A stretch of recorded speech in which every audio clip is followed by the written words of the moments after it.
Hi friends, நான் உங்கள் button அம்மா. இன்றைக்கி என்ன விலாக் அப்படின்னா, இன்றைக்கி வந்துட்டு சப்பாத்தி மாவு எப்படி வந்து நல்லா சாஃப்டாக அண்ட் ஃப்ளஃபியாக பிசைகிறதுன்னு சொல்லிட்டு ஒரு லாங் வீடியோ. வாங்க வீடியோக்குள்ளே போகலாமா?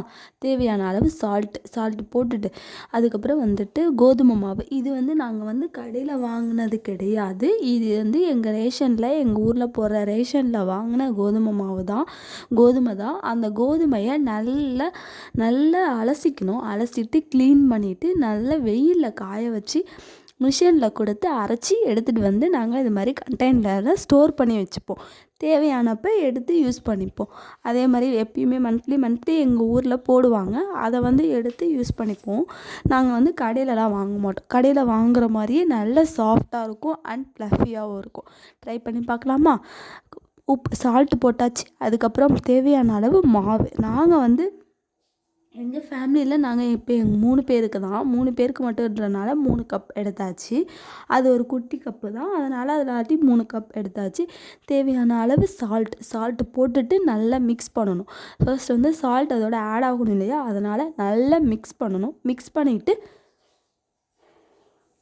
கொஞ்சம் கொஞ்சமாக வாட்டர் ஆட் பண்ணணும். வாட்டர் ஆட் பண்ணி கொஞ்சமாக தான் சப்பாத்தி மாவு பிசையும் போது அதில் ஒரு ட்ரிக் என்னென்னா, கொஞ்சம் கொஞ்சமாக தான் நம்ம வாட்டரை ஆட் பண்ணி நம்ம வந்து அதை வந்து மாவு பிசையணும்.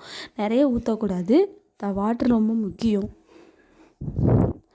கொஞ்சமாக ஊற்றி ஆட் பண்ணிட்டு இருந்தேன். ஃபர்ஸ்ட் எனக்கும் சால்ட் அப்படின்ற விஷயம் வந்து எனக்கு கொஞ்சம் கன்ஃபியூஷனில் தான் இருந்துச்சு. எவ்வளோ போட்டால் கரெக்டாக இருக்கும், அச்சச்சோ கம்மியாக போயிடுச்சா, அச்சச்சோ அதிகமாக போயிடுச்சா அப்படின்ற ஒரு கன்ஃபியூஷன் எனக்குள்ளே இருந்துச்சு. பழக தான் எனக்கே இவ்வளோ சரி ஓகே, இவ்வளோ இருக்குது, இவ்வளோ குவான்டிட்டி இருக்குது, நம்ம இவ்வளோ போட்டோன்னா கரெக்டாக இருக்கும் அப்படின்னு சொல்லிட்டு எனக்கும் லேர்ன் ஆக தான் எனக்கு வந்து கற்றுக்கிட்டேன். Practice that make a man perfect இல்லையா? அதனால் எல்லாமே நீங்களும் கற்றுக்கிட்டு செஞ்சுக்கிட்டே இருந்தீங்கன்னா அதுவும் உங்களுக்கு பழகிடும். ஃபர்ஸ்ட் ஆனால் அதில் ஒரு ட்ரிக் இருக்குது. ஃபர்ஸ்ட் வந்து கொஞ்சமாக போட்டு பழகுங்க. கொஞ்சமாக போட்டிங்க அப்படின்னா அது வந்து நம்ம சால்ட் வந்து கொஞ்சமாக ஆட் பண்ணிட்டோம் அப்படின்னா இன்னும் வேணும்னா கூட நம்ம டேஸ்ட்டு பார்த்துட்டு கொஞ்சமாக போட்டுக்கலாம். ஆனால் ஃபஸ்ட்டு அதிகமாக போட்டோம் அப்படின்னா அந்த ஃபுட்டே வேஸ்ட் ஆகிடும். நம்ம தூக்கி எறிய வேண்டியது தான். நல்லா மாவு போட்டு நல்லா கல்லில் போட்டு அடித்து எடுத்து வச்சுட்டு குட்டி பாலாக திரட்டி வச்சுட்டு சப்பாத்தி மாவை தேய்க்க ஆரம்பித்தாச்சு.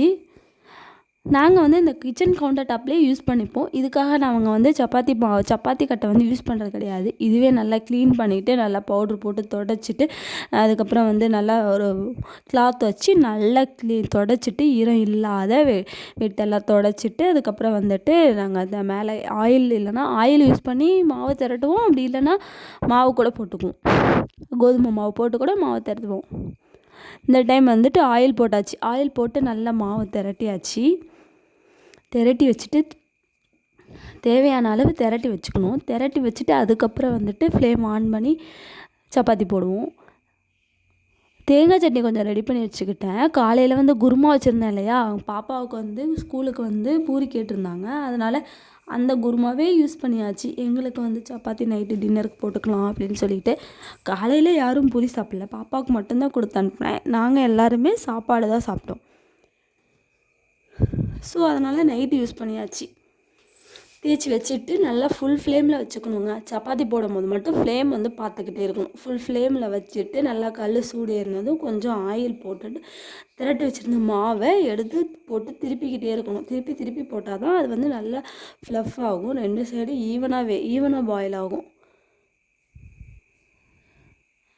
அங்கே பாருங்கள் எப்படி உப்புதுன்னு, கொஞ்சமாக உப்புது பாருங்கள். கடையில் வாங்கினா கூட இப்படி உப்புமான்னு தெரில. ஆனால் வீட்டில் நாங்கள் அரைச்சது தான் எப்படி உப்புதுன்னு பாருங்கள். அதுக்கு ஈக்குவலாக உப்பும். தெரியுதான்னு பாருங்கள். இல்லைன்னா இன்னொரு சப்பாத்தி பாருங்கள். இன்னொரு சப்பாத்தி போடும்போது பாருங்களேன், அதுவே நல்ல ஃப்ளஃபியாக வரும். யாருக்கெல்லாம் சப்பாத்தி பிடிக்கும்னு சொல்லுங்கள். எனக்கு வந்துட்டு எனக்கு சப்பாத்தி கொஞ்சம் தான் பிடிக்கும். பூரி தான் ஃபேவரட். ஆனால் இது ஹெல்தி இல்லை, அதனால் கொஞ்சம் எடுத்துக்கலாமே, தப்பு கிடையாது அப்படின்னு சொல்லிட்டு சாப்பிடுவேன்.